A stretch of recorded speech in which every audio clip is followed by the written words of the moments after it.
Good morning. Welcome to APS online class. Urdu online classes में आपका इस्तकबाल है। आज हम क्लास 8 का सबक नंबर 6 जो कि गारो उसके बारे में पढ़ेंगे।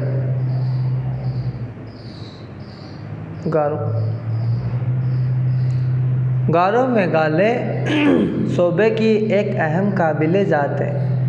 गारो लोग मिजाज से अमन पसंद, मेहनती और कुदरत से प्यार करने वाले होते हैं। इसी गारो मुआशरे की दो अहम शख्सियत है जापा जलनपा और सुखपा बुंगीपा। गारो मुआशरा इन दो अजीम शख्सियतों को बड़ी अकीदत से याद करता है।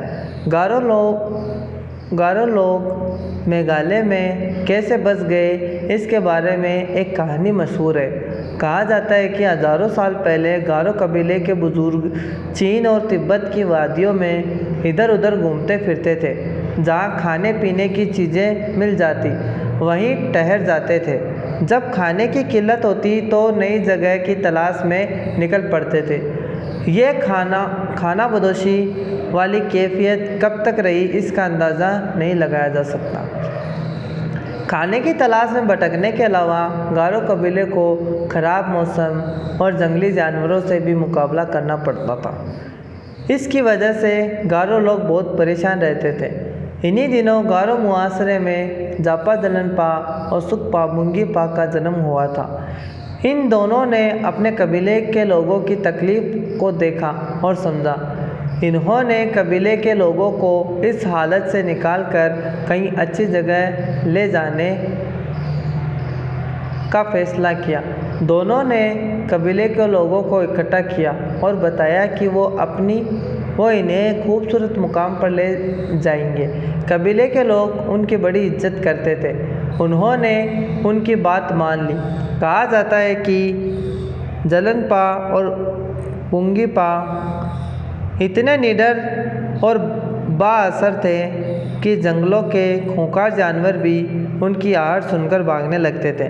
वो खतरनाक तूफानों में भी सही रास्ता और सिमत मालूम कर लेते थे। रात में भी इन्हें अपने साथियों की रहनुमाई करने में कभी परेशानी नहीं होती थी। अपनी गैर मामूली सलाहियतों के बिना पर वो पेश आने वाले खतरात का अंदाज़ा कर लेते थे और अपने कबीले को मुसीबत से बचाते थे। इस तरह सारे गारो एक साथ मिलकर हिमालय की तराई को पार करते हुए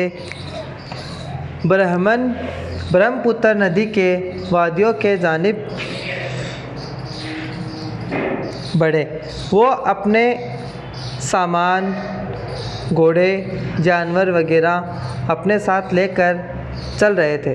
कभी कभी महीनों चलते रहते और कहीं कहीं बरसों ठहरे रह जाते। मुद्दतों वो इसी तरह सफ़र करते रहे और हिमालय की वादियों में घूमते रहे।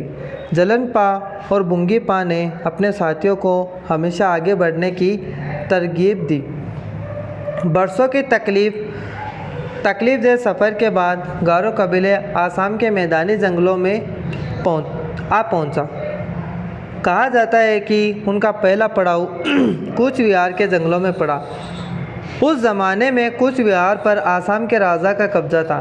उसने गारो कबीले को आगे बढ़ने से रोक दिया। गारो कबीला पहले से ही अमन पसंद था। उसने लड़ाई का रास्ता नहीं अपनाया।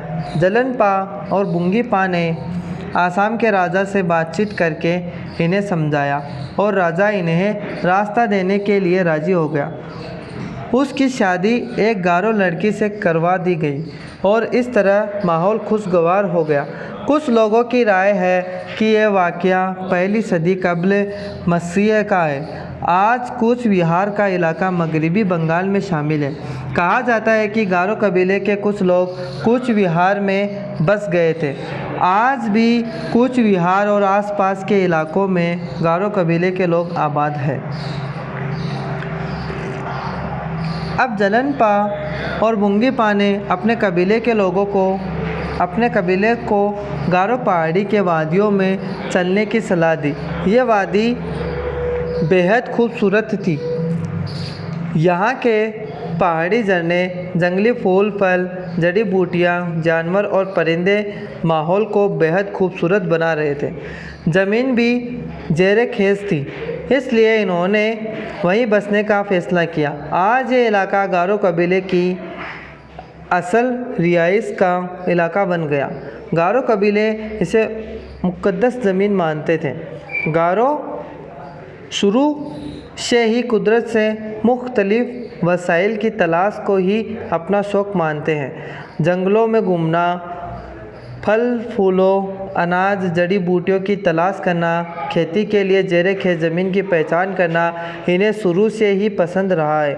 आज भी गारो कबीले के लोग अपनी रिवायत हुनर को कायम रखते हुए गारो कबीला और गारो तहज़ीब हिंदुस्तान की शान है।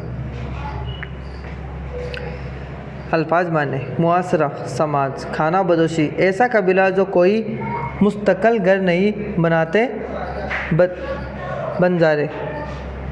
खूंखार, लहू पीने वाले दरिंदे। ज़ेरे खेज, उपजाऊ, ज़्यादा फसल देने वाली मिट्टी। कब्ल मसीह, हज़रत ईसा अलैहिस्सलाम की पैदाइश से पहले। वादी, दो पहाड़ों या पहाड़ियों के बीच का हिस्सा। घाटी। वसाइल, वसीला की जमा। ज़राए, रवायत, चलन या रस्म।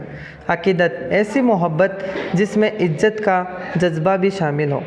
नीचे दिए अल्फाज को बुलंद आवाज़ में पढ़ना। मुआसरा, खूंखार, कब्ल मसीह, बरहमपुत्र, रिहाइश, तरगीब, मुक़द्दस। गौर कीजिए, इस सबक में हिंदुस्तान की एक कबीले का बयान है। आमतौर से कबाइल अलग थलग ज़िंदगी गुजारने के आदी होते हैं और अपने कबीले के अलावा दूसरे से मिलना जुलना कम पसंद करते हैं। अब इसके सवाल जवाब। सवाल पहला, गारो कबीले के लोग एक मुकाम पर क्यों बसना चाहते थे? जवाब, गारो कबीले के लोग मिजाज से अमन पसंद, मेहनती और कुदरत से प्यार करने वाले थे, इसीलिए वो एक मुकाम पर बसना चाहते थे। आसाम के राजा ने गारो कबीले को आगे बढ़ने से क्यों रोक दिया? क्योंकि वहाँ पर आसाम के राजा का कब्ज़ा था और उन्होंने आगे बढ़ने से इसीलिए रोक दिया क्योंकि वहाँ उसका आसाम और आसपास के इलाकों में उसका कब्ज़ा था। जापा, जलनपा और सुखपा बुंगी पा के नाम अकीदत के साथ क्यों लिए जाते हैं? क्योंकि इन दोनों ने कबीले के लोगों को एक मुकाम पर पहुंचाने का फैसला किया था और उन्होंने वो काम पूरा किया, इसीलिए लोग उनकी बहुत इज्जत करते थे। गारो पहाड़ी के सूबे में वाक़ है। गारो पहाड़ी मेघालय सूबे में वाक़ है। सवाल जवाब। खाली जगह। पहला, कबीले के लोग उनकी बड़ी इज्जत करते थे। जापा, जलनपा और सुखपा बुंगी पा अपने साथियों को हमेशा आगे बढ़ने की तरगीब देते थे। गारो तहज़ीब हिंदुस्तान की शान है। गारो कबीला इसे मुक़द्दस ज़मीन मानते थे। सवाल नंबर 6, इस सबक में दो लफ्ज़ बाअसर और गैर मामूली आए हैं। इनमें लफ्ज़ असर से पहले बा और लफ्ज़ मामूली से पहले गैर लगाकर नए अल्फाज बनाए गए हैं। किसी लफ्ज़ के शुरू में अगर कोई इजाफ़ा किया जाए तो उसे साबका कहते हैं। आप इस तरह के 5 अल्फाज बनाइए। सवाल नंबर 7, नीचे दिए गए लफ्ज़ों को जुमलों में इस्तेमाल करना। अमन पसंद, खुशगवार, खूबसूरत, गैर मामूली, रहनुमाई। इनका इस्तेमाल कर आपको एक जुमला, एक लाइन बनानी है। यह आपका गारो चैप्टर कंप्लीट। इसको आप अपनी नोटबुक में लिख लेना।